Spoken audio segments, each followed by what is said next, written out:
explain the parts of the swing, components of the swing that actually control where the bottom of the swing is, and also the low point depth. So, you know, if the low point, for example, here is opposite this cross here, I'm hitting it nicely, but then if that low point is lower, you can see the low point would be in the same spot, but I'm starting to hit the ground, so that has an influence as well. And also if I was taller, I'm not actually hitting the ground. So where the low point is controlled by certain factors, but also the depth of the swing, the height of the arc is important as well, so I'll cover that for you.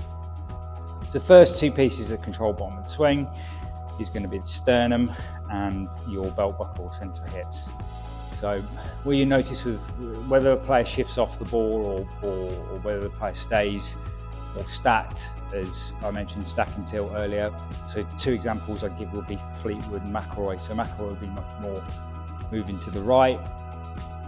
Midway into the backswing, he starts to move forward this way. So what we see again, upper centre and the lower centre. So centre hips, centre shoulder, centre hips move forward.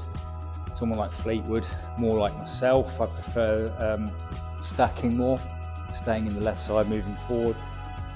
Those pieces, those components there were always, you see here, the bottom of the swing is always going to be after, as long as I do the following, which is a little bit about release. So the radius of the swing would stay more constant. If we get a player that's widening the radius, that would look like someone who would release early. So you can see my weight's forward. And I'm hitting the ground here. Elite players, when they hit the ball, handle's always forward. So that would be a piece here, would be handle forward this way, not releasing out, adding some loss this way. That would make you bottom out first this way. And it can be a combination of two things. It could be a player being a little bit back and then releasing out, it's going to get that low point back. So the third piece would be arc height, defined by the centre of the swing here. How high and low is that going? Good players' problem generally, I see them, is extending early. This is certainly with me, with maybe my longer clubs, I sometimes thin them, would be extension piece early. So the lead shoulder starts to go up too quick, too much side bend to the right, path will push to the right. So that will tend, for me, I won't actually get the bottom of the swing to the ground, I'll actually miss the ground and thin it slightly. And that's that lead shoulder going up, some extending, so maybe the hip pushing up too soon. That's going to make you do that.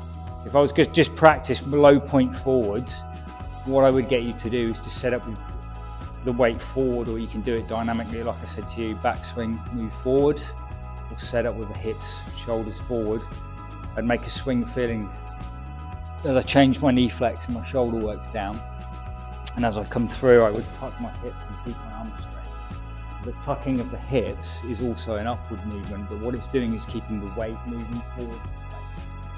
And actually, the tucking of the hips is a hip slide, which is a side bend, which from this view keeps my swing centre from not shooting up. See how my head doesn't raise up.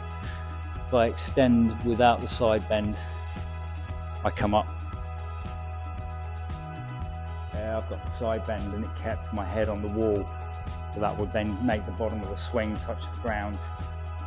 So I would just work on, for you, move forward in the backstroke, extend, tuck the hips, keep the arms straight, and less recocking of the wrist on the way through. So I hope that helps. Looking forward to seeing you next week. Any questions or queries at all, please get in contact with me.